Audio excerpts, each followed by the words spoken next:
Ladies and gentlemen, good evening. Settle down, settle down. Good evening. Welcome. Thank you all so much for coming. This is CyNam 22.1. It's our first headline event of the year, and it's my absolute pleasure to be welcoming you here to the wonderful Pittville Punt Rooms. My name is Chris Dunning-Walton. I'm one of the directors of CyNam. And hi, and welcome. My name is Ileana. I am Head of Operations and Innovation for Hub 8, and I am the founder and director of B-Sides Cheltenham. We're thrilled to bring you our first headline event, and we'll be exploring the importance of an ecosystem approach to catalyzing and commercializing innovation. Now, one of the key objectives for CyNam is encouraging and developing our own local tech and cyber ecosystem, where we know we have a unique opportunity to build the cyber scale-ups of the future. With that in mind, in December last year, a delegation of 15 founders and stakeholders from Cheltenham traveled to Slush in Helsinki, a leading cyber startup event in Europe. And the goal was to explore how and why the Helsinki startup scene is blossoming and what factors really make it a success. And then take that knowledge and apply it here in Cheltenham to accelerate our own growth and ecosystem. From that event, we have created a document which summarizes the findings, and we really want your thoughts and input on that and how we can really further establish Cheltenham as the focal point for cyber tech innovation and cyber scale-ups for the UK. You will find around the building, I think on some of the seats, there are QR codes. There's one right there, I can see one on the wall there. Those QR codes will take you to a link to the paper, and we really want to hear your thoughts and your input in our findings, and anything that you want to bring and anything that you want to share with us, we would be very excited to hear, because that will really help us in making the vision for where we want to take Cheltenham and the cyber tech scale-up ecosystem here and make that a reality. If I may, I have several thank yous and some event information to run through. So a huge thank you to our event sponsor today, IBM. The event is brought in collaboration with IBM. They've been an absolute pleasure to work with, says Eleanor. Where's Eleanor? And especially Ed Gillett. Is Ed here? Ed, thank you so much. If anybody wants to talk to Ed at IBM, he's right over there. Yes, round of applause. Ed, you've been a driving force for making the event happen, so thank you. A huge thank you to Plexel for sponsoring our after-show mixer event. Ooh. And allowing us to continue the conversation post-event. CyNam is all about bringing you together and actually seeing what conversations spin out of that. So it's funny what can happen after a few beers at the after-show event. So thank you so much to Plexel. And now for the exciting bit. So I get the fun part about telling you about the agenda for tonight. So we have quite a few things on to get through in quite a short amount of time. So the first thing that we obviously have is our opening keynote with Priya Guha. I'm sorry about the name. And she's really kicking it off with why ecosystems matter. And it really sets the tone for tonight. We then have an ecosystem join-up panel of an expert panel just made up of quite a few people from our own ecosystem, and why it matters and how it helps. We then have ecosystems in action. So Ed will be leading a panel and with some IBM and some of their ecosystem on how they really, really do use that ecosystem to work together. We then have the NCSC panel session, and they're bringing back a couple of their alumni to speak about their experience. And then finally, we have the student showcase, which in this case is a lovely group of apprentices talking about their experience and their role and how they fit into this ecosystem as well. Lastly, we've got Squash Robot, who have teamed up again with us and have been awesome in helping with the production of the event. Squash Robot, I think you're all behind the scenes. There you go, waving at us behind the scenes. Thank you so much. A big thank you to you as well. And a huge thank you to Cheltenham Trust and the Pittville Pump Room team. Obviously, without them, we wouldn't be here in this lovely venue. It has been absolutely wonderful so far, and we're really excited to host the first event here. If you're staying around after the event, we're delighted to have the Strayhorn Trio playing, who will be serving us an evening of acoustic jazz. Nice. So that should be fun. Don't forget to contact us on social media and check out our website for information about future and past events as well. I think was there going to be another thing for the Ukraine in there? This event is free. So what we want you to think about is there are various different, I think we're going to either send out the link, there are various different ways that you can support Ukraine. If you think we've done a good enough job tonight, get 10 quid out of your wallet and send it to Ukraine via the link we're going to send you. If we've got about 350 odd people here, that's £3,500. Yeah, that will make a difference. So let's think about that if we can as well during the show. Thank you. There we go. Right, got it. Excellent. Donation.dec.org.uk. We'll send it to you in a link. Don't worry. Okay. Lastly, CyNam team, thank you. Eleanor Hardman, Claire Bourne, you are absolute legends. You've made this a reality today. Thank you so much for all of your hard work. And as a way of encouraging audience participation, we will be incorporating Slido into some of the sessions. So make sure you watch out there will be codes on screen that will allow you to ask questions directly to the tablet that sits up there. And there were a few codes on the chairs that were scattered around as well. Please make sure you do it. Your participation means just as much as the speakers here. So, on to our first session, and we'll be joined by the esteemed Priya Guha. Thank you so much. If you can join us on the stage, delivering a keynote talk around why ecosystems matter. Priya, over to you.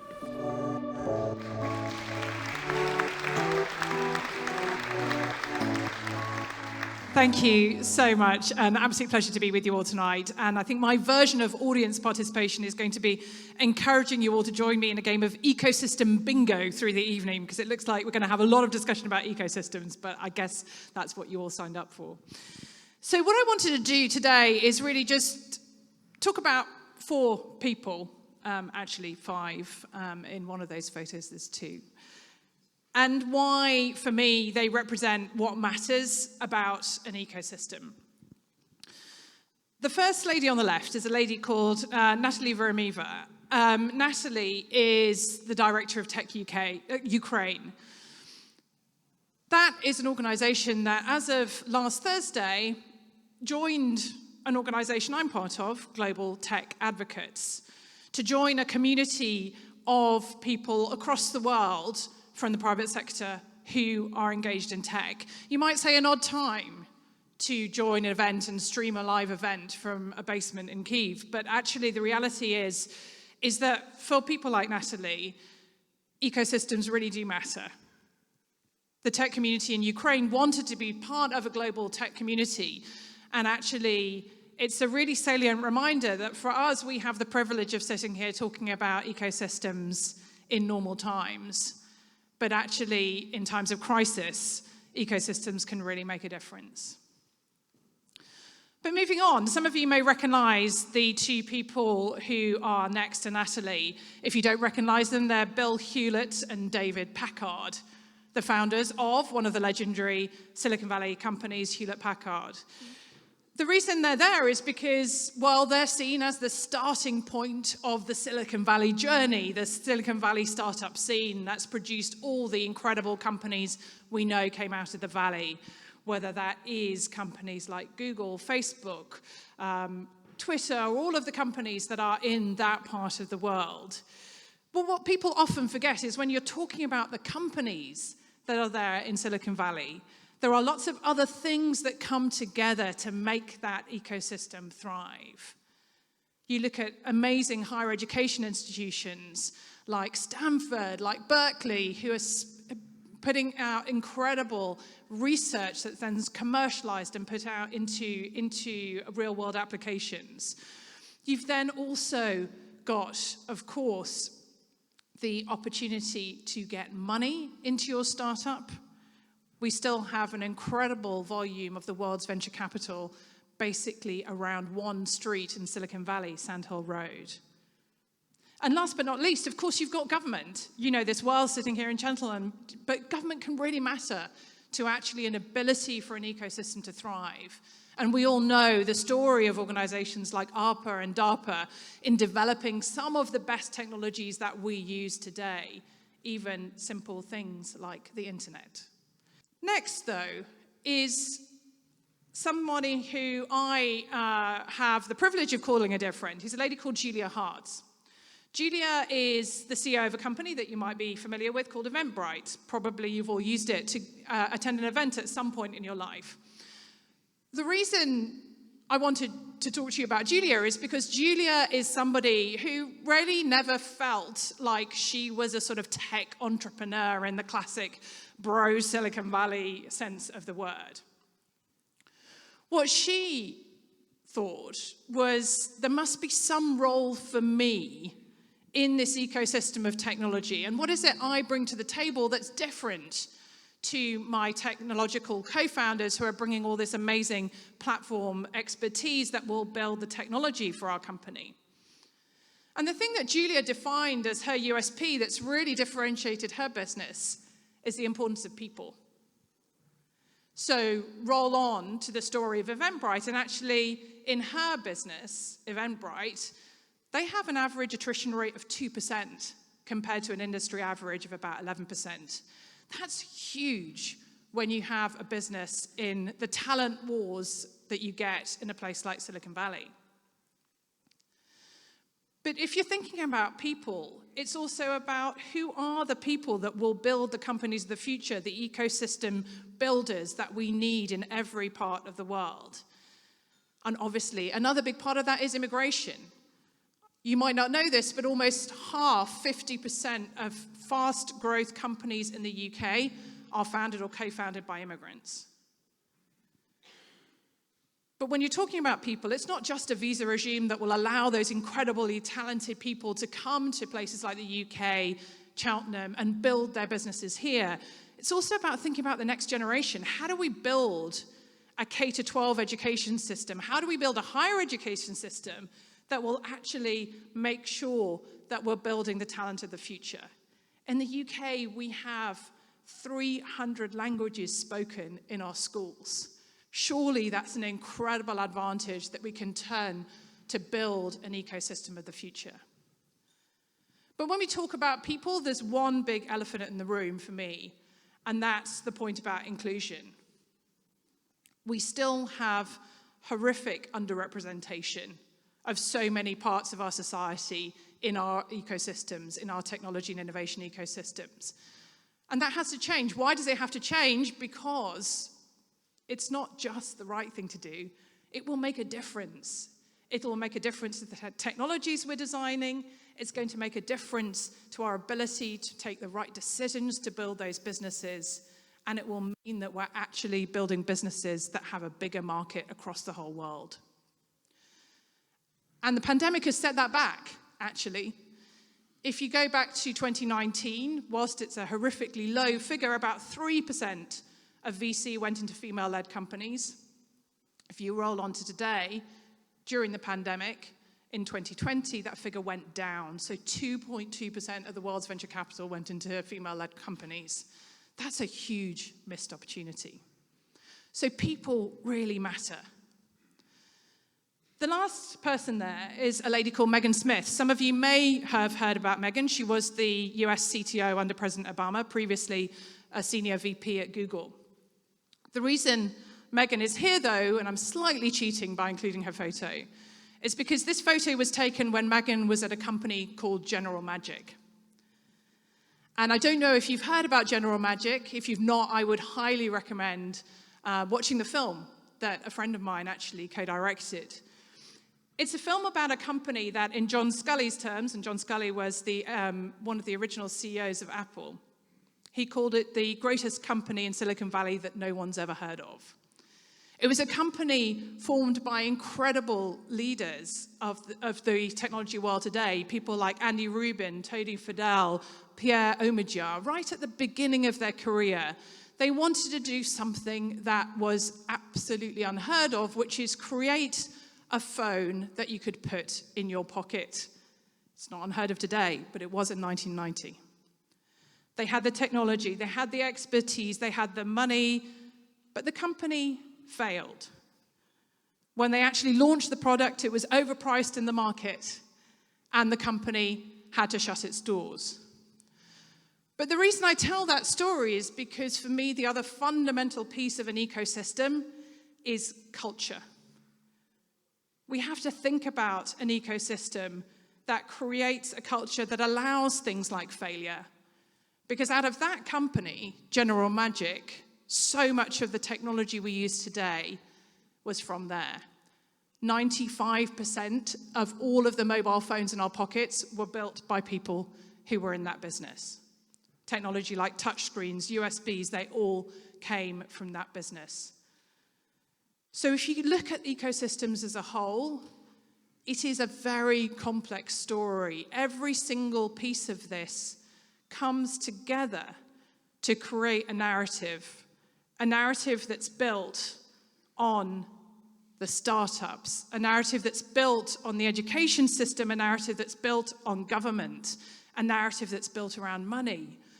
But also, never forget, a narrative that's built around the people and the culture that supports that ecosystem. And without people and without culture, the ecosystem will fail. Thank you so much.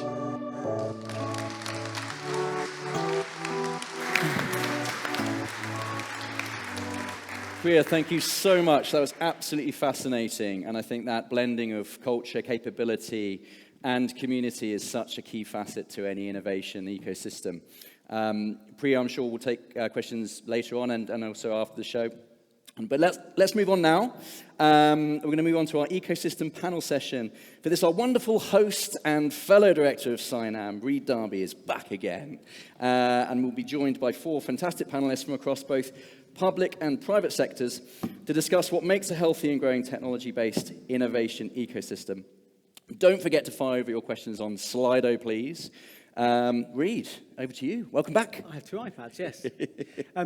Evening, everybody. So good to see you. We're going to take Priya's keynote, which was great, setting the scene, and really sort of unpack that and get some leaders onto the stage. Come on, guys, let's get up.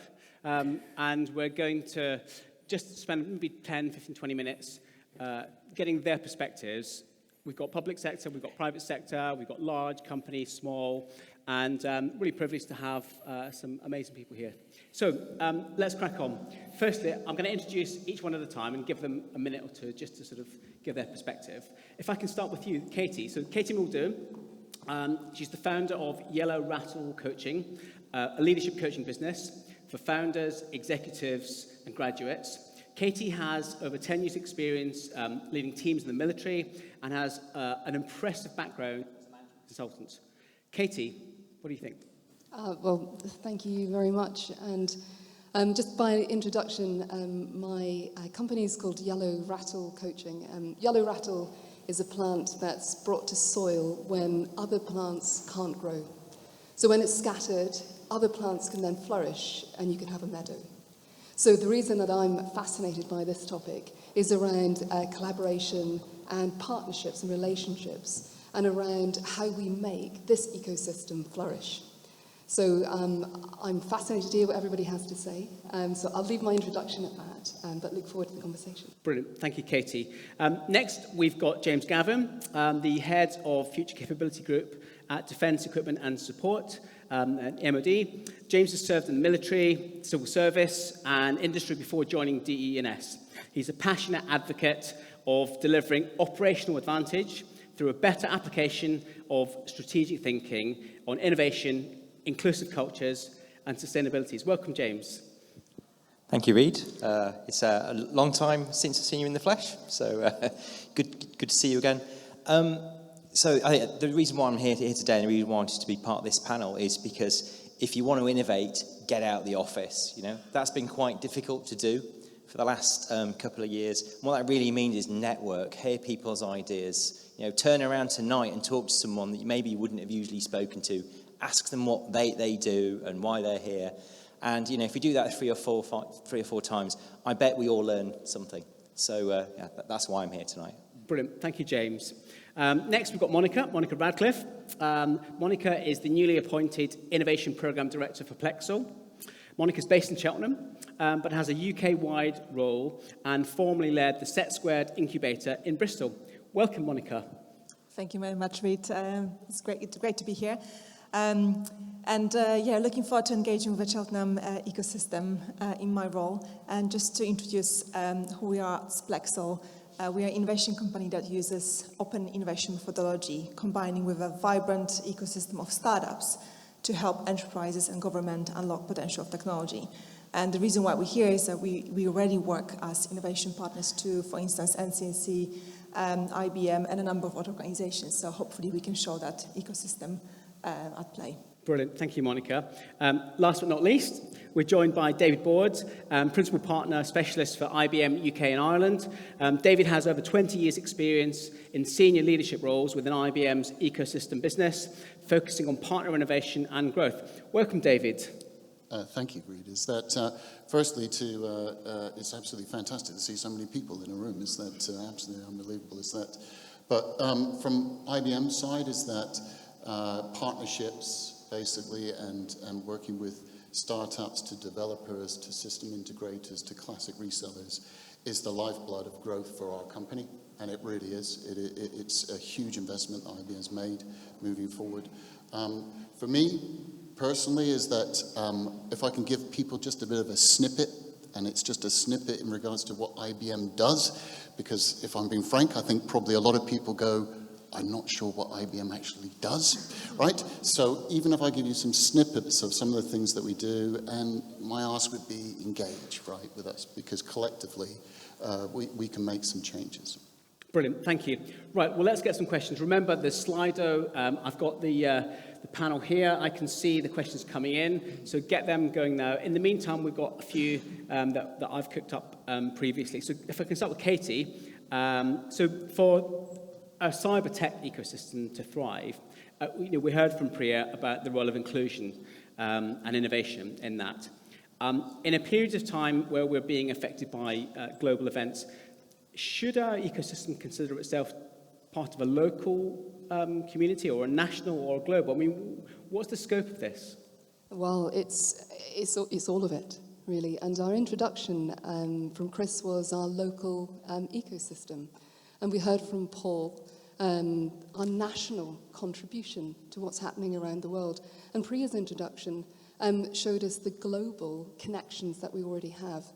And I think it's really important to recognize that it's not just the kind of transactions that take place in those systems about parts or products or services, but also when we consider local, national, and global, we interact with other systems. So the people of Cheltenham who work in their own systems and how that interacts with the systems.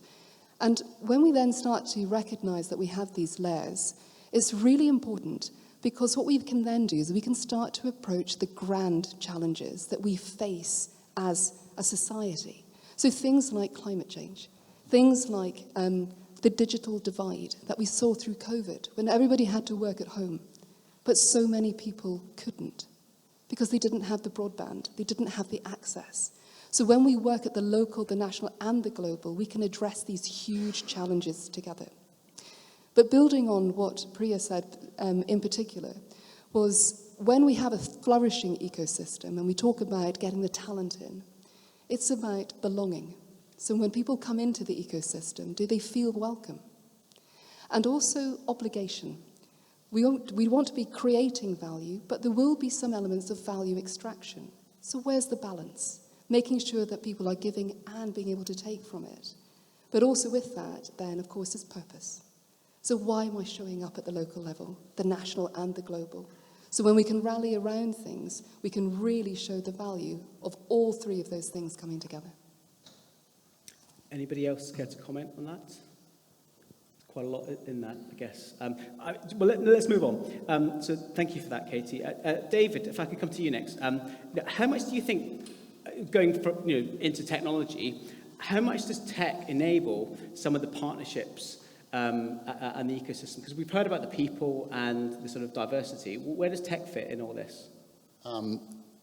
I'm obviously from IBM, so I'm going to say it absolutely does, is that, but just to give people an example, right? And it is around collaboration of many people and partners to achieve, as prior mentioned by Kate, some significant challenges in the world, right? So IBM, as an example, we have a program that is called Call for Code. And this isn't a hackathon. It actually ends up delivering through our ecosystem to some of the global pain points. So IBM has worked with the UN and basically the Linux Foundation, and they've set out some big, broad challenges, which is obviously regards natural disasters and climate change being another. And then it's got now currently over 500,000 developers collectively working together. It utilizes IBM's hybrid cloud and AI technology that we give to them to use. We give access to a number of technical people. There's 90,000 grads also into this same initiative. Out of this, 15,000 to date applications to serve basically those two key topics have been generated.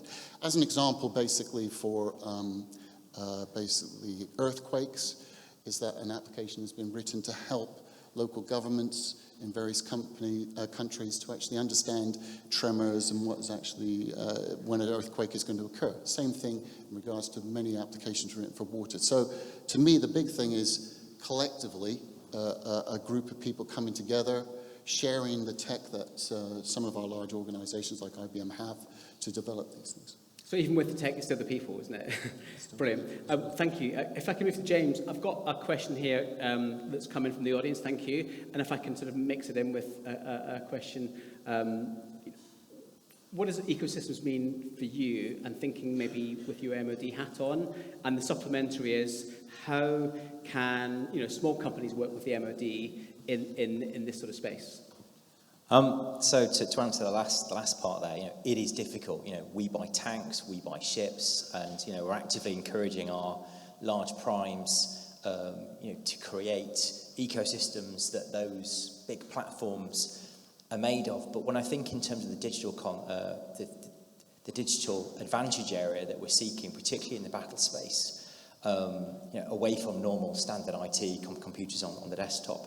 There's a system called ATAC in the classified sense. It's called CIVTAC, so CIV-TAK.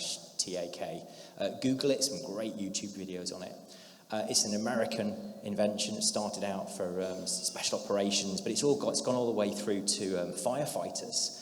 And the example I can give you of an innovation ecosystem there that we're trying to create, that we want to create, is, imagine a soldier on their body armour. They have one of these phones that they can fold down. They can see where their comrades are, etc., etc. But you can pivot that across to the civilian world. So, 10 years ago, California forest fires. They were there with radios and clipboards. Where do we go next? Where's the wind changing? Oh, the wind's changing. Get your people out there. That's all on a phone now. So if you Google CIVTAC and have a look at that, and the reason why to give those examples is, in terms of we have got to learn from, in terms of the iPhone or the Android phone ecosystem that allows other people, particularly SMEs, to come in and create apps and peripherals that we can link into those systems. So that's what we're going to do next financial year. We're going to create an ecosystem which will need an integrator. The integrator will be assuring the software, because when you're dealing in geolocation information, you've got to get it pretty accurate in defence. If you don't, people can die. But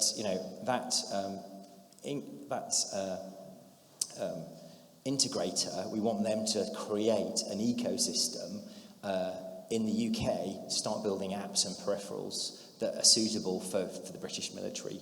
But also, other organisations like the police and the fire service are looking at the same secure system. So that's, we know we need to do better, and it's going to take time. But in answer to your question, we need to learn, to be frank, from the civilian environment and all the innovation from people in the company that was spoken about before, and pivot that into the defence world. So I guess there'll be people here that will be able to give you their advice as well. Brilliant. Well, thank you, James. If I can move to Monica. So I've got a question coming in about Cheltenham, but also I know, from your perspective, what's your take on ecosystems? What makes a thriving ecosystem, and what's Cheltenham got to offer? Yeah, absolutely. There's many factors that contribute to a thriving ecosystem, and I really enjoyed the book you recommended to me a couple of weeks ago, Startup Communities by Brad Feld. Highly recommend. Very interesting read. Talking about example of Boulder in US and how those kind of startup communities can be created and then maintained across the world. And I think there's just so many lessons learned that we could apply from there. I think one of the things I took out is that it's all about identifying the roles of the stakeholders of the ecosystem.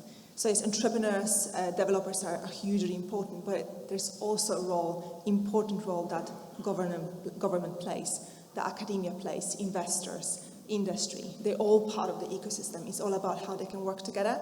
But, from everyday situations, we know how hard it is for startups to reach out to industry and connect with them, and how hard it is for government to be able to talk to entrepreneurs. So actually there's a really important role for facilitators of the ecosystem. And that's the role we play as Plexel, where we can run various different programs that bring those participants together. And a perfect example for that for Cheltenham is the NCC for Startups. Very timely, Paul mentioned ransomware is a big challenge right now. We actually have an active challenge where we are looking for startups to connect with us and join the program, where then we help those startups scale, but also connect with NCC, connect with industry, and connect with investors to help them grow. I mean, that sounds really, really, really helpful. And we've got this sort of unique space here in Cheltenham. I mean, if I could come to you, Katie, and maybe just to develop on that a little bit, thinking about, I guess, how the different stakeholders in the ecosystem can work together. I mean, that was a question that came in from the audience as well. What do we need to do? Yeah, I think there's an interesting concept which the circular economy talks about, which is cascaded effects. And it's something which is in biological ecosystems, which is, it might not be of use to you, but it could be of great value to someone else. And so when you have accelerators and when you have companies like Plexel who are bringing all of these organizations together, you need a way to say, hey, we don't have a use for this, but maybe you do. And I think that's where the real value can come. We have the extrinsic exchange of value in terms of money and products and services. But what about all this stuff that in a natural ecosystem, somebody else would consume? We should start to bring that in. I mean, and do you think that, we've got a lot of focus on government and military and defense, but, what about other sectors, including in cyber? I mean, is the room in Cheltenham for other parts of the ecosystem? I think it's really about information sharing and also about that reciprocity that I was talking about. So lots of people will communicate digitally. So when we have things like Slack channels, and indeed your CyNam has a fantastic Slack channel where people just share information. I don't know who this could be useful to, but I'm going to put it out there. And so it's meeting people in a place of not judging and just saying, I've got some good information, maybe it's helpful. And I think that's where you bring in this sort of psychological safety about knowledge sharing and understanding feedback loops as well. So if it was helpful, let someone know. That's really good. One of the things that we've been talking a bit about is about scale, and it's all around having small companies, but how do we scale? I mean, David, could you say something about scaling the ecosystem? So first thing to say is that in regards to my earlier comment, from IBM's stance, is that the only way we're ever going to get scale, is through partners. And those partners come in various different disguises, from our large system integrators that we work with, to a reseller, to a startup company, to developers that I was mentioning earlier, to we work with AWS, we work with Azure, we work with Salesforce, right? IBM basically made some significant changes in April 2021, and that was basically to ever work with a wider set of partners, right? Specifically, if I'm being frank, startups and ISVs. So IBM put, I apologize for this, American company, is that put $1 billion in place to basically help partners, and that is in twofold, really. One is basically technical resources and access to technical requirements and help, right, to develop their own products and services. And the second thing is basically is a number of programs and incentives which we will put in place to attract them to us, right? So IBM basically, in regards to scale, it's all about partners, but partners working with ourselves in collaboration. We have to have common goals of sorts to make sure it's effective. Well, thank you, David. I'd like to sort of pick up on the diversity point that Priya mentions. Traditionally, I guess in cyber, it's been quite sort of male-heavy. I mean, what can we do about diversity? Does anybody want to give their reflections? Monica? It's such a difficult subject, but of course there's so much we can all do, and it goes back to thinking about what can we do to support diversity at a really early stage, the school level, exposing children to various different careers that they could be facing, and NCC runs great programs in that respect that have had a great result. But it's also about making access to the industry a lot more inclusive. So, you may not have a cyber experience, but actually if you have an interest in this area, and maybe this is a sort of a hobby that you have on the side, it should still be available to you as an option. So just making it a bit more accessible would certainly help. Great, so starting early, and I guess we've got Cheltenham Festivals here tonight as well. There's a plug for what's happening in the summer. We're doing some really interesting mix of culture and tech and trying to inspire the next generation. Hi, Ali. James, can I come to you? Paul gave us started off by talking a bit about the situation in Ukraine, and it obviously very difficult, but in cyber, there's the whole rise of sort of offensive cyber, and is that something that we should be thinking about and be involved in, or is that just something that we should be ignoring as this ecosystem? Yes, so I'm not going to talk about the offensive cyber. I don't work for the National Cyber Force, but I'm spending £1/3 billion, not dollars, on robots over the next few years, where we're experimenting, we're exploring with them, whether it's robot dogs, are these things any use in an urban environment, or wheeled, uncrewed ground vehicles, are there any use for intelligence surveillance report, reconnaissance, or transporting goods across the battlefield, doing dull, dangerous, dirty work. But we're creating a military Internet of Things, which at the moment, to be frank, the last few years we've been focusing on: does this equipment work? Is it actually of use? In some use cases, it's not. In some use cases, it is. But one of the next phases we need to be doing in the next couple of years is really thinking about how vulnerable this equipment is to hacking, to be frank. Sounds really simple and obvious to an audience like this, but to everybody else, it isn't.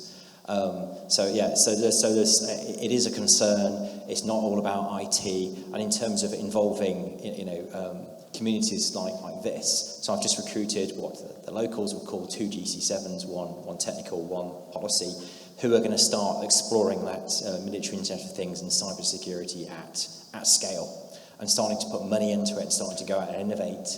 And lots of innovation competitions are out there for. This is the idea anyway. I don't have the money yet. Lots of innovation about there for what we'd call desktop IT or your phones and things like that. But what about that military Internet of Things? We are behind the curve there, and I think that that cyber defence is we need to pivot off civil investment and back again in terms of the different threats, the advanced persistent threats at the top of the triangle, and at the bottom your normal sort of cyber threats that we have day to day, but encouraging the ecosystem to think about that as well, about how we can defend these systems, because yet again we haven't baked cybersecurity in from the start on these systems, so we're going to have to unpick it a bit. It's going to be an interesting journey, and I don't know where we'll end up. So lots of opportunities. I mean, I've got a ton more questions on investment and diversity and a whole load of things. We just don't have time. I'm hoping that you'll be around later to answer questions and to chat to people. But thank you so much for your time. It's been really great. Should we give them a round of applause? Thank you. If you want to...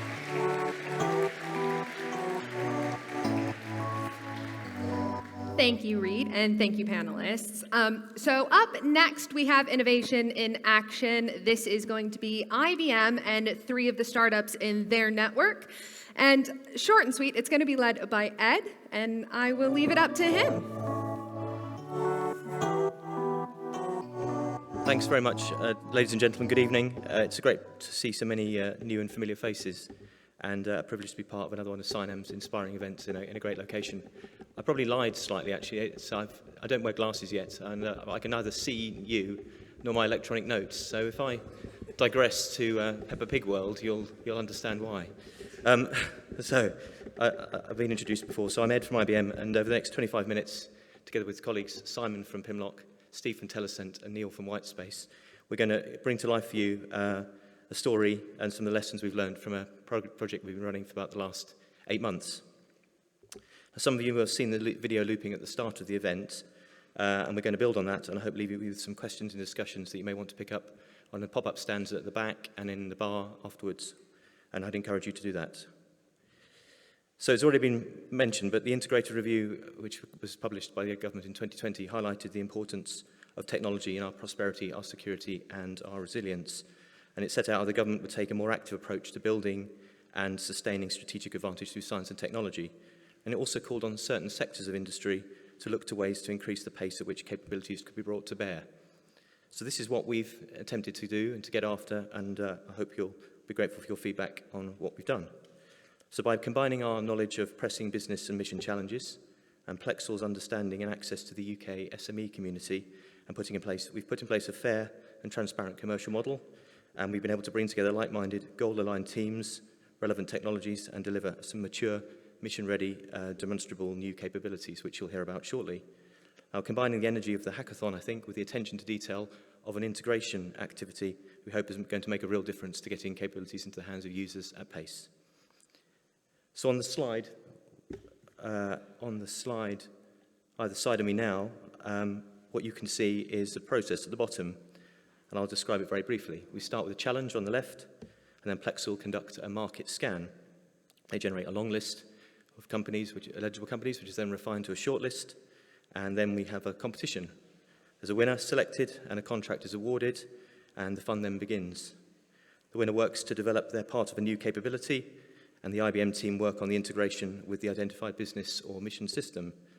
And then certainly not by magic, but a fair bit of hard work, tested and usable capability emerges within 8 to 10 weeks. Now at the top on the right of the slide are the 4 challenges we've worked on to solve, and the people we've had the privilege of working with to try and solve them. And I'll now hand you over to the team to hear from each one of those in turn for those who are directly involved. So without further ado, it's my great pleasure to welcome Simon, the CEO of Pimlock, to start us off. Simon.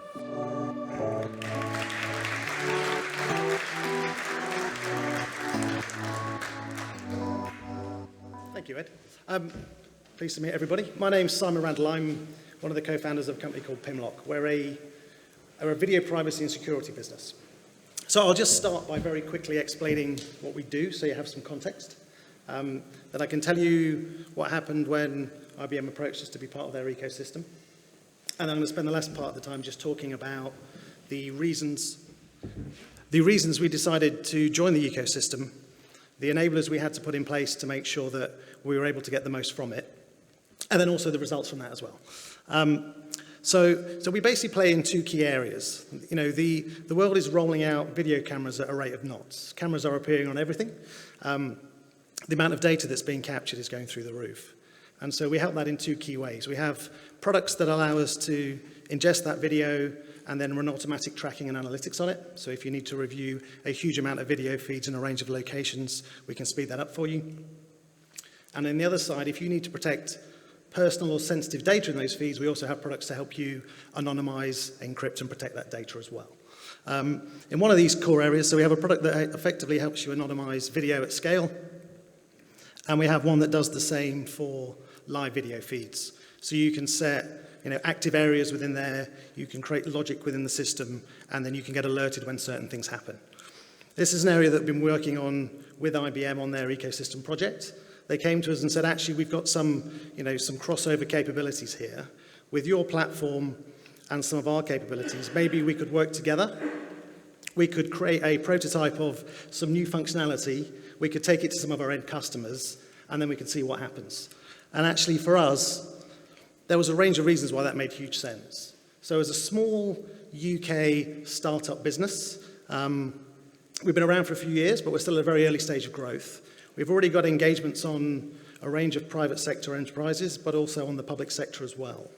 And then IBM came to us, we said, well, what is the risk involved in entering into this system? For us as a small business, one of the key priorities we have actually is our time and resource. And so we have to be very careful about the priorities of where we put team effort and where we put our efforts ourselves. And so, for us, being able to work with the IBM team meant we had potentially to open up access into a range of IBM customers on the public and the private sector side. And actually for a small business, being able to work in an ecosystem where we bring our development activities with IBM's scale meant that there's a really interesting opportunity for us there to prove the case. On the infrastructure development side, with the initial activities we've done, certainly with UK government, we've been able to show really good capability very quickly. Where the conversation gets much trickier is then, okay, we've proven this in a kind of prototype environment. How do we then take that into real life and deploy it at scale in real environments? And again, that's an area where if we can get the model to work properly, having IBM as a partner alongside us means they can do quite a lot of the heavy lifting on the security and enterprise side and allow us to deliver our products very quickly to end users together.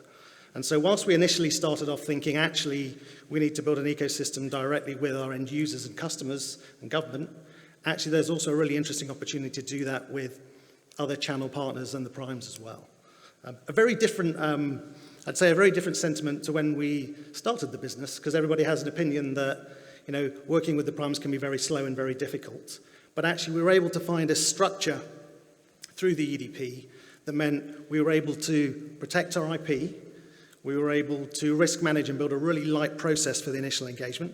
And actually, we were able to very quickly realize that culturally we could work together very well. And we built trust very quickly as well. And so, that was a really big thing going into this, because without actually working with the teams directly, it was very hard to know how much program management, consulting and support was going to be required. But actually, there was a very similar kind of cultural interface, and we worked with the team really well to get stuff done. And so that's, the trust and culture is actually a really big thing. End user requirements. The other thing was actually, IBM are a very large company and they have lots of end users and they have a really good understanding of end user requirements. And actually having them being able to translate those to us very quickly meant that we were able to get, much further ahead on development rather than having to rely on lots of protracted Chinese whispers into end customer groups. So again, that's a really big advantage for us. And fundamentally it allowed us to focus on what we do best. So we could effectively just focus on doing the single best job we could on vision and analytics and let IBM do all of the heavy lifting on the enterprise security and deployment side. And actually, we found it to be a really strong model for us. We definitely did it as an experiment, and I would say so far the experiment's looking really positive for us, actually. On the customer side, there's a bunch of benefits. They get to see things faster. They get some credibility that not only are they interfacing with a new bit of tech from a startup business, but actually it's been thought through and it's got some scale and there's a route to deployment with a partner like IBM as well. And it allows them to interface with both sides. In terms of actually getting the project done, we were super sensitive about IP. And so we've managed to get to a position where, all of the stuff that we've developed, we maintain the IP for. All of the areas IBM have developed, they maintain their IP for. But actually together, we can then resell new products and services back into the market. And again, that's a really important thing that shouldn't be overlooked. It's a very different way of doing things. On the funding side, there was some funding available, this was mentioned earlier, and actually that again de-risked some of the activities for us because we weren't taking a massive punt on something working. Actually, there was some funding in there to cover some costs. We were able to keep the process really light, and so we were able to agree effectively a sprint cycle and schedule that worked with us and with the IBM customer. And then the final thing is around trust. And so from the initial engagements with IBM and Plexel, it became very clear that actually we would have a good way of working, and we weren't suddenly going to be sitting in lots of project management calls and kind of reporting. It was much more about iteration, getting something built and then getting it into the hands of the customer. So it's been a good process, basically. Thank you. So I'll now introduce Steve from Telecent.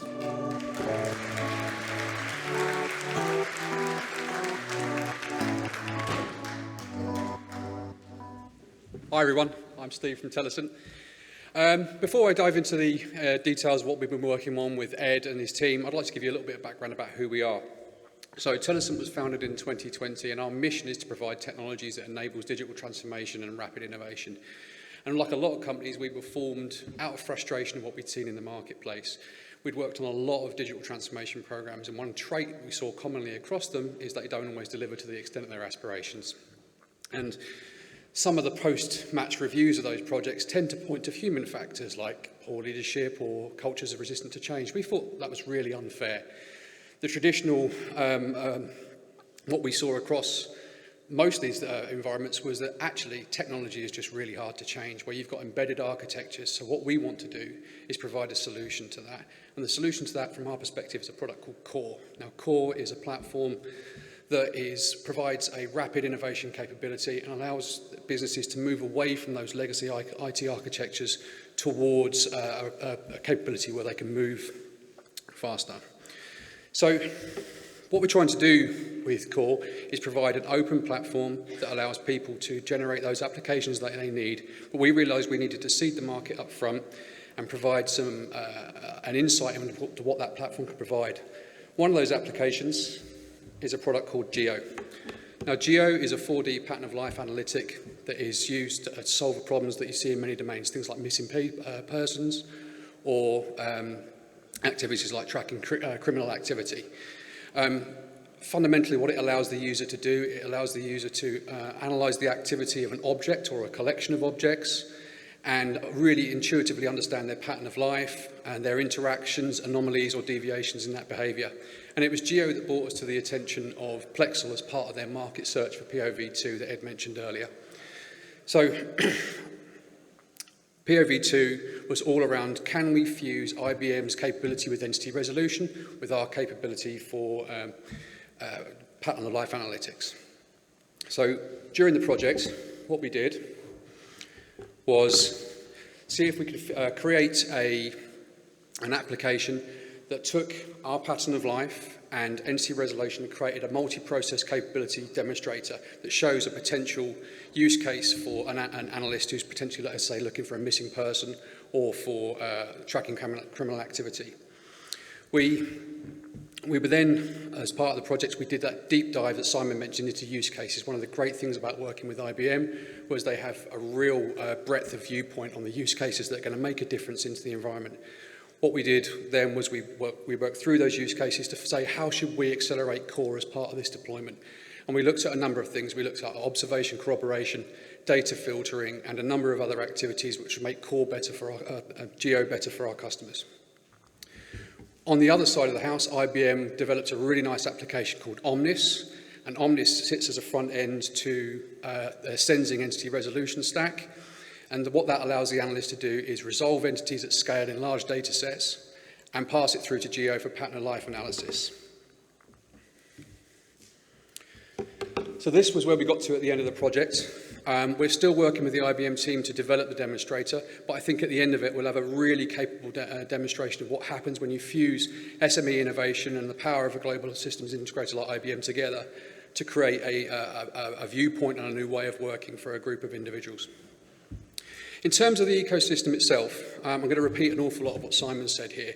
It was an incredibly good experience for us. As a small company, we've gained quite a lot of traction since we started. We've got technology in use in maritime, in digital twins, in security environments. But to get an opportunity to work with IBM and improve our products and engage new customers is something that was absolutely fantastic for us. Now, when you start an integration, a project with a company like IBM as an SME, it does bring a sort of dilemma with you. On one hand, you want to work with a company that's got the kind of reach and capability that IBM has, and obviously the customers that we'd like to work with. But on the other hand, you do worry about all those things that Simon mentioned, like IP protection, maintaining your own brand, and not getting buried under the process weight that a large SI can bring to you. So we did our risk assessment, much as Simon and Pimlock did, and we decided to go for it. And in the end, we needn't have worried. The whole experience has been absolutely incredibly positive. The contract mechanism set forward by Plexel and IBM is incredibly fair. All our IP is absolutely protected. We moved at our pace, so we were able to use our delivery processes to deliver the project, not IBM's, and IBM's team actually joined with us in that, which was really, really good. And we've also been able to maintain our own independence, and we felt we had a fair and balanced viewpoint on the project, which was really, really important to us. So in terms of the overall benefits of the ecosystem, I think the biggest benefits are to Telecent have been that access to knowledge. IBM team are incredibly capable, but they've been really, really fair about sharing that knowledge, giving us insight to use cases, telling us what their customers are after, which allows us to refine our products and move forward at pace. We've accelerated our delivery program through this. Also, the funding, as Simon mentioned, has been really good. It means we could allay our costs in this, and we've also been able to use that money to take on a young graduate so we can give them their first experience in the work environment and move the business forward. I think in terms of the customer, this ecosystem approach gives you the best of both worlds. Fundamentally, you get the focused, agile development of a startup, and you get that real attention to innovation, but you get the absolute power and capability that a large SI like IBM can bring. And when you work together, I think what you get there is a better expression of value. The customers get a better access to innovation. It comes to their doors quicker, and it's assured at that point in time. It's been a really good experience for Telecent. So that's everything I've got. Thanks very much. If you'd like to come and see us at the stand, we're happy to come and give you a walkthrough of what we've done and talk to you more about the ecosystem engagement with IBM. Thanks very much. I'll hand over to Neil from Whitespace.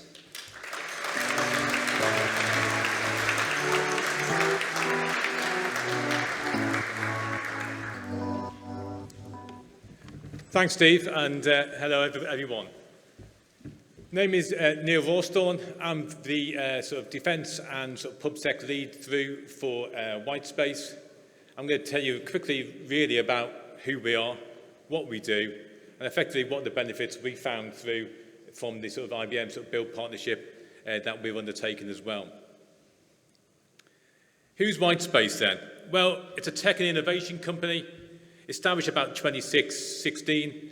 Belfast and London based, but with the bulk of our engineering capability sat across in Northern Ireland.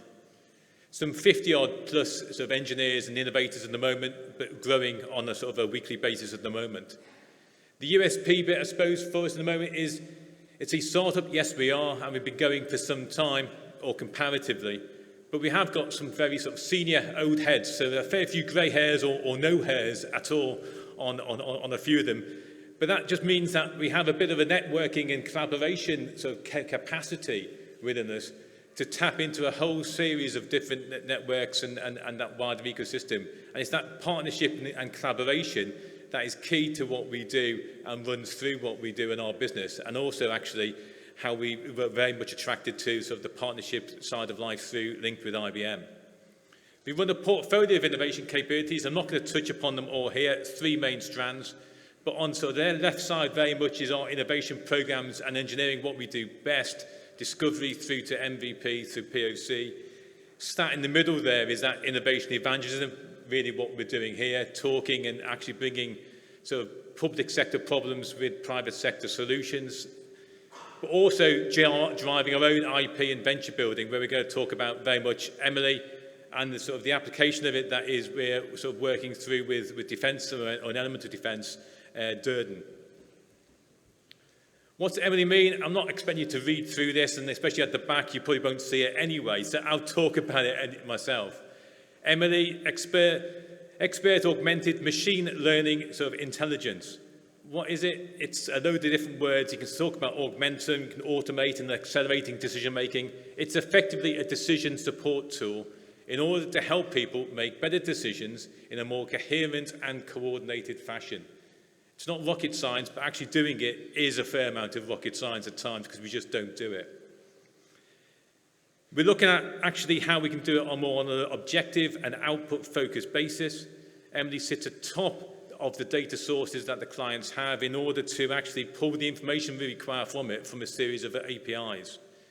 We can use a secure sandbox environment so we can start to run scenarios linked into that so we can see the consequences and impact of those decisions being made, which can then help the decision makers to tailor those scenarios further and actually start to refine and iterate the process, and that's where the AI then starts to come in and help that through. Currently, now working through with Defence to actually look at how we can roll this out from an MVP through into a more wider product through into the element where we're working for. Looking at a portfolio optimization use case at the moment, where the case is very much trying to solve the sort of Excel problem that Whitehall faces all the time. The simplistic decision-making of what you cut and what you invest in. And actually, for where we're going, a £7 billion budget per annum, and looking at like 450 programmes, trying to look at where we can get the biggest bang for the buck and actually still achieve against the objectives we're talking about here, defence tasks, for instance, for defence. Could be strategic risks, it could be key deliverables, it doesn't really matter. We set then the objectives and then look at the data sources that would feed it from it. But also we're looking at wider sort of use cases like decision support on the edge. So people in the field, increasingly there is more and more data being provided, more and more information sources, which makes it more and more complex for actually how you make those decisions going through. And that sort of facility to do things on the edge, resource prioritisation, operationalisation, I think becomes more important.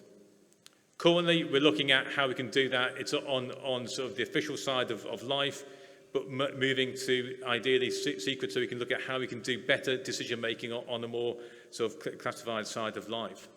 But very much cloud agnostic. We're not want to be dependent on specific or exclusive to specific providers, but very much keep that independence. And there's some common themes, I think, going through what Steve and Simon have very much said on that basis.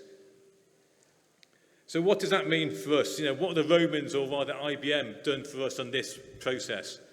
I think the themes will be very common. Simon and Steve have brought them out very much so. For us, as a build partner, it's provided us with accessibility to increased expertise and support, allowing us to concentrate on what we do well, the engineering side of life and not the plumbing that actually we're not that interested in. But we want to be able to have that access. So the ability to adapt and provide some additional APIs to help clients, and for us to move through with different clients to actually be able to capitalize on that data is really important. Providing scale for us for the go-to-market strategy also provides us with an ability to be more predictable with some of those costs that we can incur, but also to capitalize on that global presence of such a giant as IBM. And also some of the connections like to Red Hat, in order for us to enable some of those sort of OpenShift technologies, that means we can remain more independent and not be sort of allocated to a specific provider. In turn, that means, I think, for customers that they can demonstrate, and we can demonstrate to them, a mature capability that's trusted, provide some reassurance to them. At the same time, they can have almost the sort of the glow of the warmth inside, that they're using an SME, they're gaining the additional agility and the innovation that comes from a small company providing things that are on a different way of doing business. But also our access to markets, and there's indeed to that wider innovation piece. For us, partnering equality has been important, and that has come across really well. And the collaboration being key is also a critical factor. But also very much that maintaining our independence so that we can work with the best partners at the right time to deliver the best solution.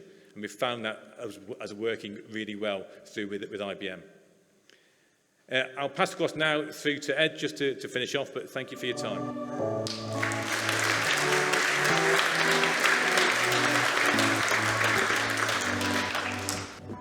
I think I now work for the largest plumbing company in the world. I mentioned at the start that the Immersion Technology Integrator was still live, and yesterday we completed the competition for the fourth challenge, which you'll see has got no company logo by it. The fourth challenge is Internet of Things Asset Discovery, and I'm delighted to announce that the winners are Excellence. So to Ryan and the team, I don't know if Ryan is here, many congratulations, and we are really excited we're going to be working with you over the next coming weeks. So many congratulations to you. Now well done, Ryan, wherever he is. My final message is one of what next. So you've heard about where we've progressed thus far. We're not yet at the end of year one, but together with our colleagues in Plexel, we're busy planning year two, and subject to approval, or without prejudice and commitment, James, which you didn't say, we should have something substantive to announce from June. So if you are interested in any aspects you've heard, or you want to learn more, please speak with either Simon, Steve, Neil, or any of the Plexel team who are around here this evening. Otherwise, thank you very much for your time. I hope this has been useful for you all, and we look forward to continuing the discussion at the bar afterwards. Thank you very much. Fantastic. Okay, and there we go. Live in action. We've got small businesses, scale-up businesses working with giants. That's what we're talking about, bringing people together. Okay, let's move on to we've got another panel session. We'll be joined by Plexel, who'll be hosting the session, and 2 startup alumni companies who'll be talking about their experiences on the program and how the Plexel ecosystem have helped their companies develop. Plexel are over in the corner, I believe, and it's amazing. If you ever look at the companies that have come out of Plexel, there are some fantastic companies, so I'm really looking forward to seeing what these two are all about as well. So can I ask Ruby to take over on this panel session? Thank you very much.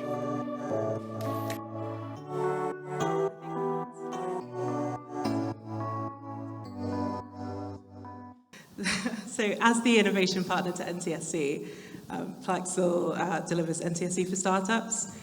And alongside our partners, Have8, CyNam, and Deloitte, we collaborate with startups to respond to some of the UK's biggest cybersecurity challenges as defined by NCSC.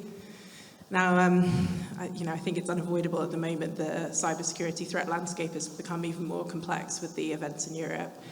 And it's more important than ever that we work with startups to respond to these challenges. I think that, the startups here are a great example tonight that startups bring something to the table that no one else can.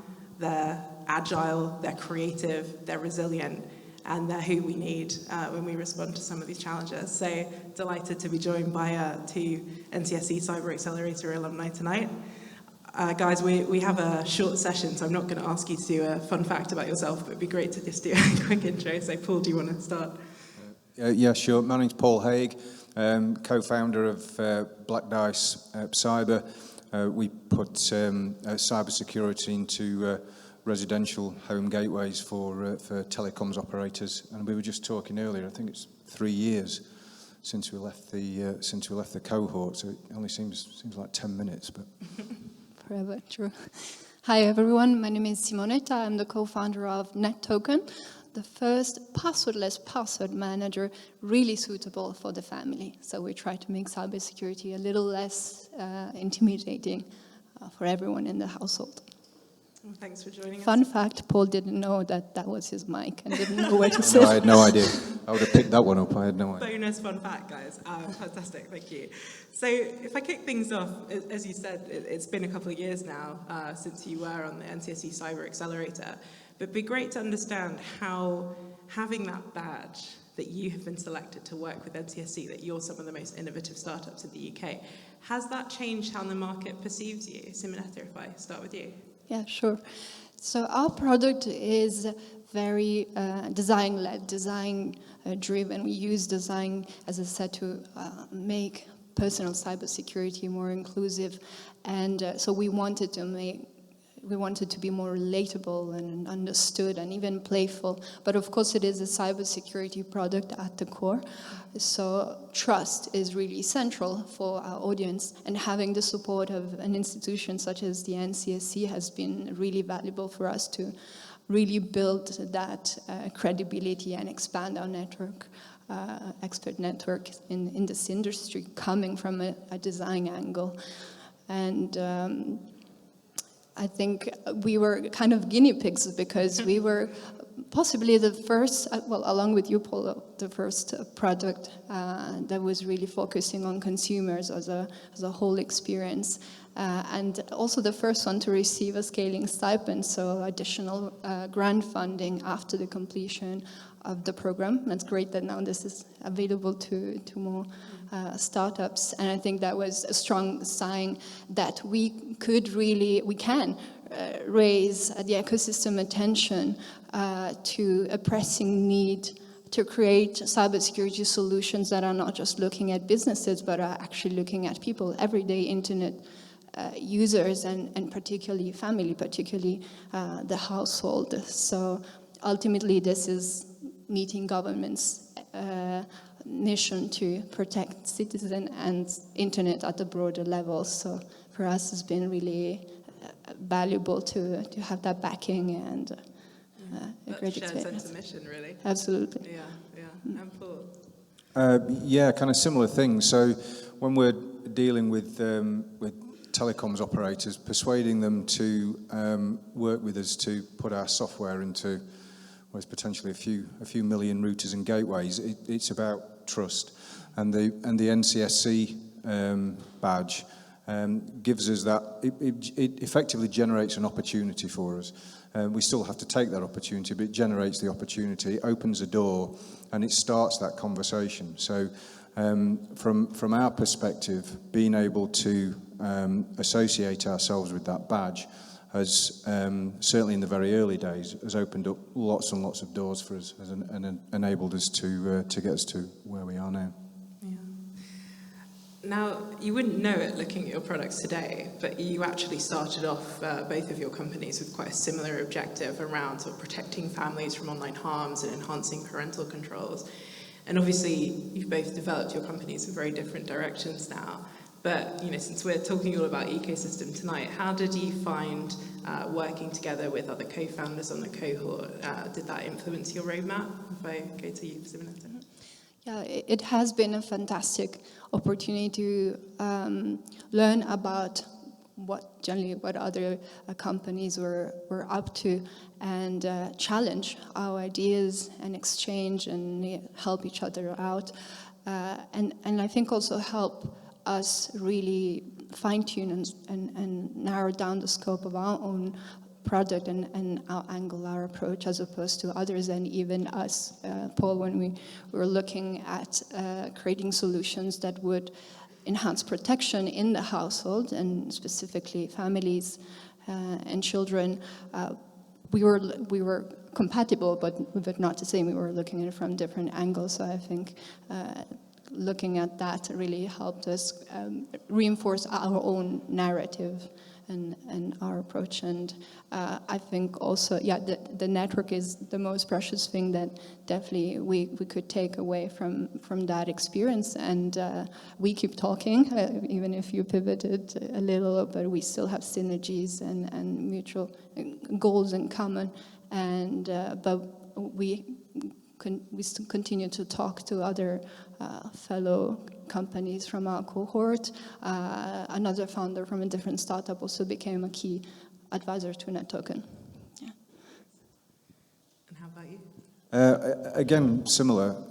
We actually started off as a parental control business with our own hardware, and the working with some of the cohort and some of the guys from NCSC, we sort of pivoted that business into a much broader cyber defence side of things. And I think without the support of the cohort and NCSC, I'm not 100% sure we would have made that final decision to have to end up where we are. You know, we were.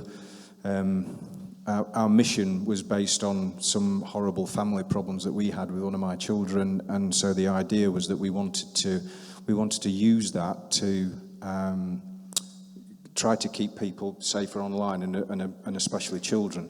I think without the work that we did on the cohort and the work of those partners in there, I don't think we would have made that choice. I would think we would have been stuck to that mission, which we still have, but we now have a broader kind of portfolio, and it gives us an opportunity to get that mission out into a wider audience. And without that support, I don't think we'd have done that.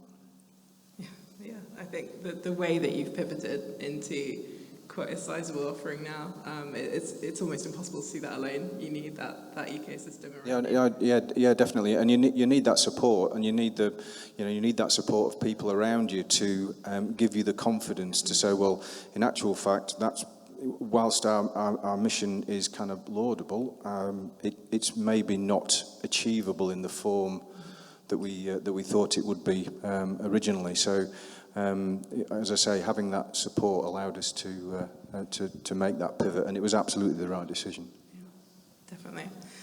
So, the NCSC Cyber Accelerator has some pretty notable alumni, NetToken and Black Dice being among them. It'd be great to hear a little bit more about what you're working on today since you were on the accelerator. So Simonetta. So currently our app is available on the App Store already for an individual subscription, so try that. But we are fundraising at the moment to complete a child-friendly version of NetToken, so to facilitate digital parenting. We have 60% committed, so Priya, maybe we can boost up those percentages towards female founders, makes 2 in our team. But we're really excited about this because it also comes shortly after the ICO has put into full effect the Children's Code, or formerly is the Age-Appropriate Design Code, which highlights services and parents' responsibilities towards children data protection and standard, and there's great potential for NetToken to really make a contribution for the application of those standards. So we're looking at launching that before the end of the year. Yes. And Paul, how about yourself? Lots and lots. Yeah, we've only got 4 minutes. Yeah, our CTO always tells me we have too many ideas. Well, first of all, we're getting ready to deploy into our first 2 or 3 operator customers, which is going to take most of our time in the next 3 to 4 months, because that will be deploying onto hundreds of thousands of routers, which is great, if not slightly scary.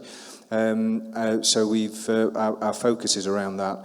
Our focus is also around we talk about ecosystems and about how we work in those ecosystems as well, even from the sales side of things and our partnerships. So we work with hardware partners, one in Sweden, one in Canada.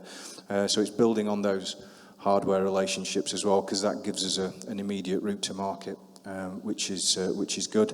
From a technology point of view, our plan is to deploy the agent technology that we have in routers. Our plan is to start to deploy that into SIM and eSIM technology as well. And the plan is to build out the infrastructure and build out the capability around the anomaly detection and behavioural management, etc. So we have lots and lots of plans, but our first and foremost, our focus over the next 3 to 4 months is getting those customers online and getting things deployed. Yeah, so you just won't be sleeping for the next 3 to 4 months. I haven't really been sleeping for the past 3 or 4 months, so the next 3 or 4 months will probably be no different. So I finally managed to get Slido to behave, and there's a question which I feel like is probably a plant, but we'll humour it. So there's a question around when the next NCSE for Startups Challenge or cohort will be launched. So we actually have a always-on programme because if you look just for a second at what's going on in the world at the moment, there's quite a few challenges to solve. So, as Monica said earlier, we're particularly interested in ransomware at the moment and malvertising.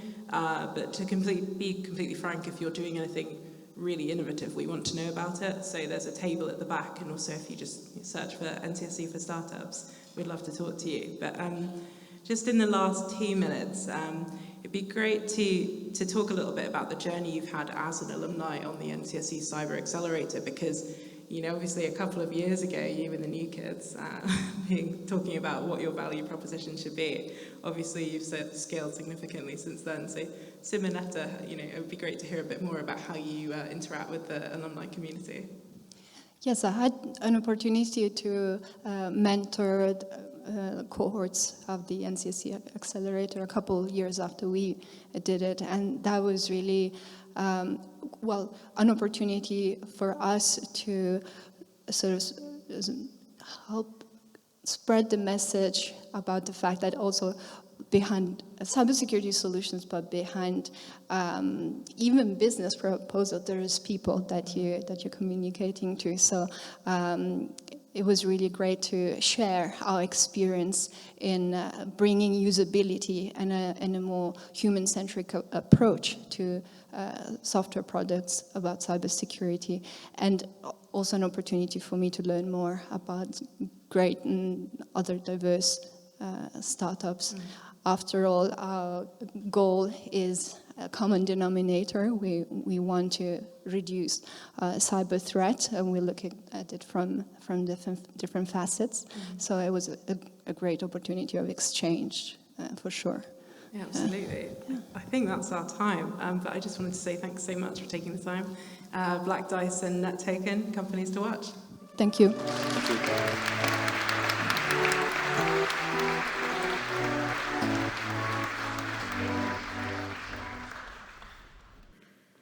Thank you, Ruby, Simonetta, and Paul, very much. So, I really like running away when I'm on stage, but I don't get to this time. We are on to our final panel and session of the night, and it's one that I am actually thrilled to be leading myself.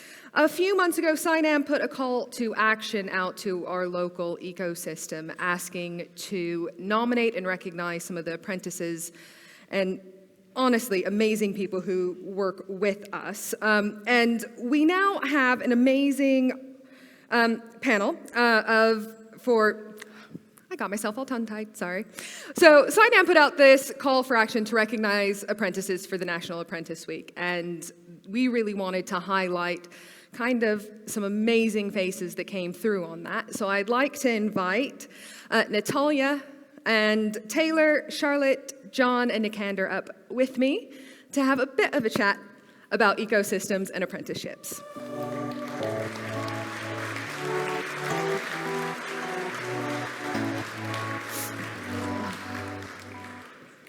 So like I said, really the point of this session is to really give a really unique viewpoint on our ecosystem from a group of very unique and very special people to our ecosystem, actually.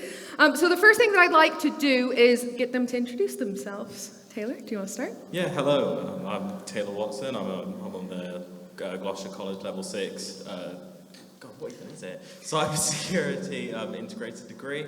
So I haven't spoken in like 2 years. It's really weird. COVID had just blinked and we're kind of here.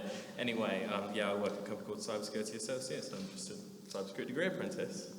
So my name is Charlotte and I am a Salesforce apprentice working for Coacto. So I'm currently doing a business analysis level 4 apprenticeship. I'm Jonathan Brinley. I am a graduated apprentice. Now infrastructure engineer working for Apprentice. I did my apprenticeship with Firebrand. Awesome. Hi everyone, I'm Nikander White, a level 6 degree apprentice consultant and project manager at Atkins through Northumbria University. Hi, my name is Natalia Sarnava. I am a business administration apprentice with Hub 8. Thank you. So I think to start with, there's kind of one very important question to kind of set the scene, and it is, why did you choose an apprenticeship? Okay, I could talk about this for ages. I had notes, but those are kind of just gone out the window. I'd say one of the key reasons is because what I've found is that apprenticeships, if we're going to keep it to the ecosystem, it's almost like a new-ish kind of branch of the trade ecosystem where the conventional route used to be before you go to do your GCSEs, A-levels degree, and then employment. With apprenticeships, at least I found in my cases, I've kind of got that all bundled into one. So I didn't do A-levels, I went straight after GCSEs, and then, 2 years' time I should be getting my degree and I'm in the field. So I think for me it was just the most efficient option to be among you wonderful people. Charlotte?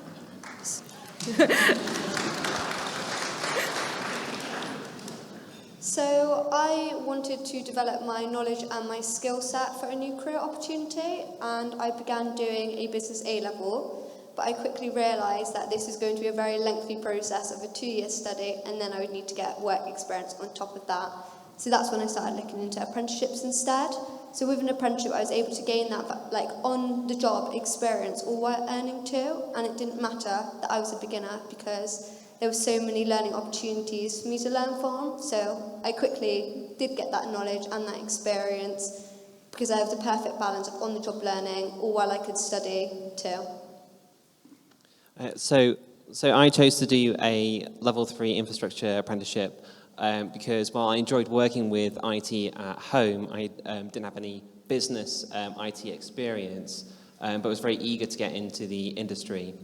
So the apprenticeship gave me Microsoft certification, it gave me real-world experience and exposed me to live environments with mentoring from subject matter experts, and it also built my career quickly, providing opportunities for community outreach. And I just wanted to start working and earning and developing my career quickly, which the apprenticeship gave me a fantastic opportunity to do that, which I really enjoyed. I mean, how much time do we have? I could talk about my journey into the apprenticeship for weeks and weeks. So see you at midnight if you really want to pick into that for lots of detail. For me, I stumbled into apprenticeship, to be perfectly honest. I never really knew what field or industry I wanted to go into. And for that reason, university didn't appeal to me. It looked like a pigeonhole, as I said, in an area that I wasn't passionate about. Against that, the opportunity to study and earn while learning an industry-recognised degree qualification in project management seemed like an absolute no-brainer. Secondly, for me, people has been such a huge driver over my early career, and the apprenticeship route is just brilliant from learning from all of those around you, industry experts, as you all are, or fellow kind of young professionals who are challenging the ways of working. I love that. As an apprentice in Atkins, I'm really kind of actively encouraged to learn from all of those around me, try new things, broaden my experiences, get a wide range of skills, and really leap outside my comfort zone. But lastly for me, the apprenticeship route gives me the opportunity to see tangible impacts in the world around me. Earlier just today, I was taking one of my volunteering days through Atkins, and now I can talk to young people about the apprenticeship routes, and I know that was something that I was really keen to pursue because I would have really valued that when I was weighing out my own options. It was a big decision for me to choose an apprenticeship, but I'm so glad I took the leap of faith, and I've had a wonderful time so far. Natalia? So I chose to do an apprenticeship because I decided that uni wasn't the option for me. And I thought there wasn't actually a lot of resources out there to help me make that decision to choose an apprenticeship. So I got into uni, I secured my place, and I started to panic, where I thought this isn't the style of learning that I know that I'm going to succeed with. I started pursuing a more practical route, and apprenticeships really help with that. If you are more of a practical person, hands-on experience, apprenticeships are perfect. I started talking to many people in my social circle who have actually completed an apprenticeship before me, and they've assured me that this was the right choice, and it would have been a much better choice for me than uni. I started doing research on my own. I turned to the government apprenticeship service, looking for apprenticeships, and I found one in business administration, which is something that I really enjoyed. I had previous experience in customer service with a part-time job through my sixth form, so that really led me to kind of enjoying administration, management, business style things. And I found a place with Hub 8, and they have been incredible with giving me so many opportunities to develop more than just my business, encouraging me to use my previous experience in tech and STEM, and it's been a lovely journey. So wanting more practical experience was my definite choice. Thank you. So it then goes into the kind of subject of the night of why do you think that an apprenticeship and apprentices are a vital part of the ecosystem? Charlotte, we'll come to you first. Because they enable new talent to enter industries that they may not have been able to access otherwise. And on top of this, it also provides companies with new enthusiastic mindsets and new ideas to help the ecosystem to grow. John? So it gives the companies an opportunity to grow their own talent, and coming from a learning on the job perspective, I think it sets graduated apprentices up well for continuing to develop their career, which allows them to basically very quickly learn from courses, learn from their colleagues, and sort of they know knowledge, find knowledge resources. So just knowing where to go to for information, where to go to learn more is a very critical part of IT and other industries. Nikander? Yeah, absolutely. I think elephant in the room, a little bit tongue-in-cheek. We were talking about investment earlier. We're a fairly cheap resource, to be perfectly honest. But in all seriousness, no, I'm quite fortunate to be in an apprenticeship scheme where it's kind of 4 to 5 years long, and there's 2 years above me and 1 year below me. And an introductory meeting we had with a senior leader, we asked them a very similar question of, how can we help your particular area of the company? And as all kind of great senior leaders love doing, they took our question and spun it straight back to us. And the outputs that we came up with as a collective group of apprentices were, first of all, enhancing collaboration. Apprentices are a great place to start to really celebrate and embrace diversity of thought and really think about how can these vast and unique experiences of all of those around me really help our teams to flourish. Secondly, the power of fresh perspectives. I love that as an apprentice, I'm set up so well to challenge the way things are working currently and bring fresh new ideas and be ahead of the trends to really help support the continuous improvement of an organisation. And lastly, I think apprentices are set up so well at the moment to support an ecosystem. Creating an ecosystem is a great first step, but creating an ecosystem where psychological safety is a core pillar, everyone can bring their true self to work and where everyone can really thrive are core values in apprentices. And I think from my discussions with all apprentices around me today, those are just core values that we absolutely ooze, to be perfectly honest. So if I have the opportunity to put a senior leadership hat on, I spin this question back to all of you and I say, have a think about, do your teams need to enhance collaboration? Do your teams need fresh perspectives? Or do your teams really need to underpin those core values of psychological safety? And if the answer to any of those is yes or a little bit yes, please consult an apprentice.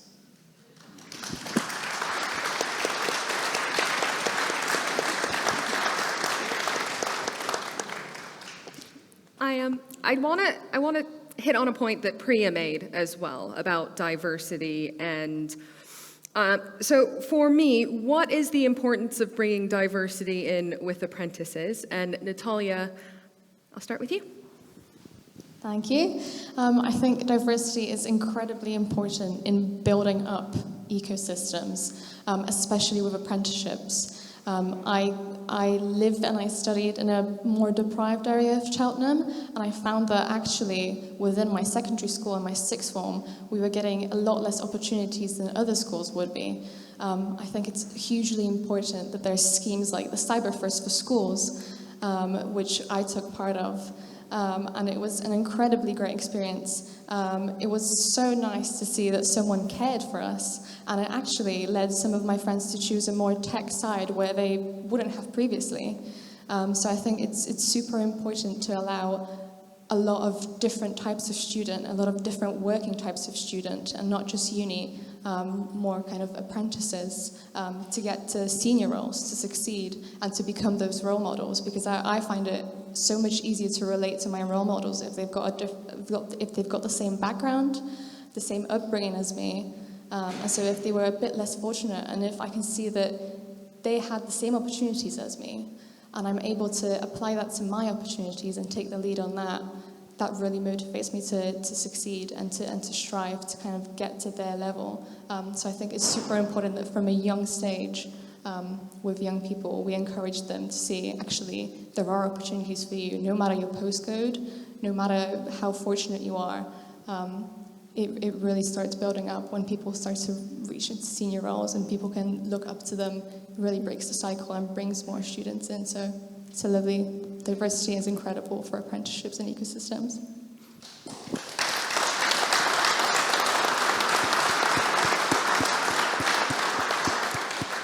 And Taylor.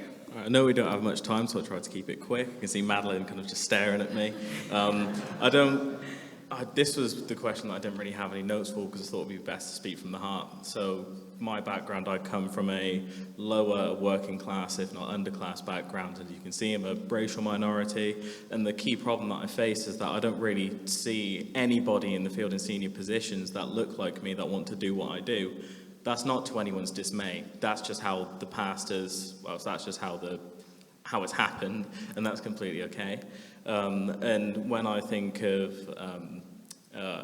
female role models and the future, it looks incredibly bright. We have Madeline, we have everyone on this panel. Within the audience, we have Amelia and Tamsin. I know that they're looking quite embarrassed right now, that's okay.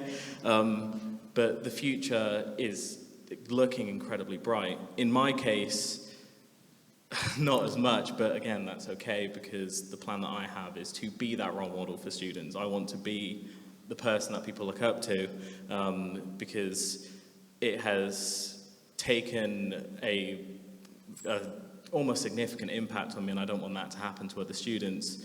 And the way that I think it can be rectified is not via equity, but via equality. You let people start having equal opportunities, and then let the future generation then fill those roles instead of taking roles from people that are already within it.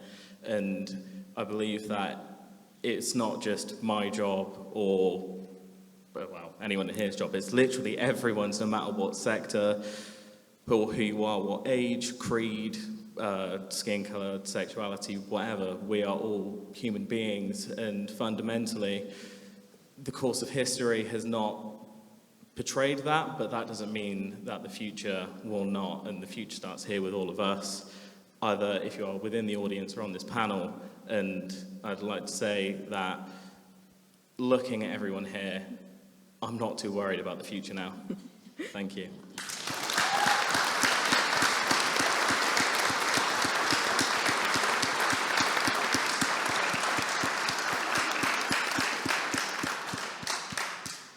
I think the panel did a great job, and a better job than I ever could have, speaking about apprenticeships and diversity and exactly how important they are to the ecosystem. And I'd really like to give another round of applause to them, as they were really fabulous.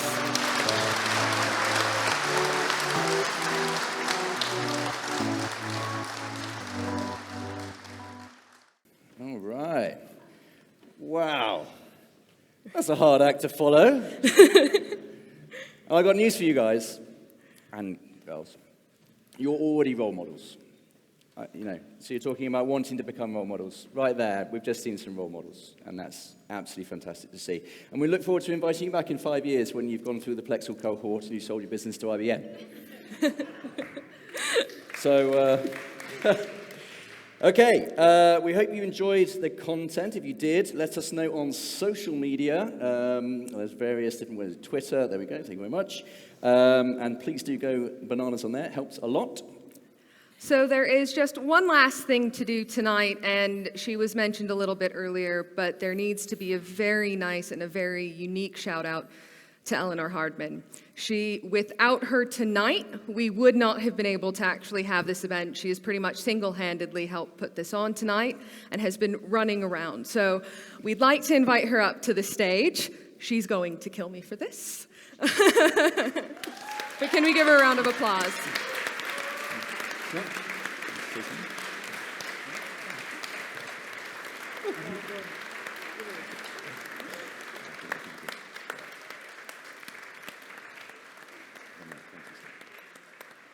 All right, so that's it.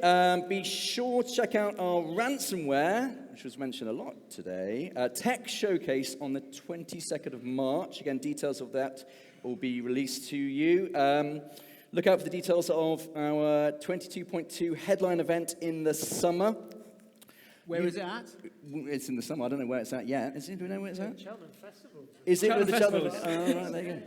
So where's it at? Cheltenham Festival. But there'll be details of that coming out to you as well. You have been a fantastic audience, and I'm sure you're all parched as well. So please do enjoy the entertainment. The bar is reopened. We've got live music coming up, but thank you so much for coming. Get home safe, and we will see you again at the next one. Thank you very much.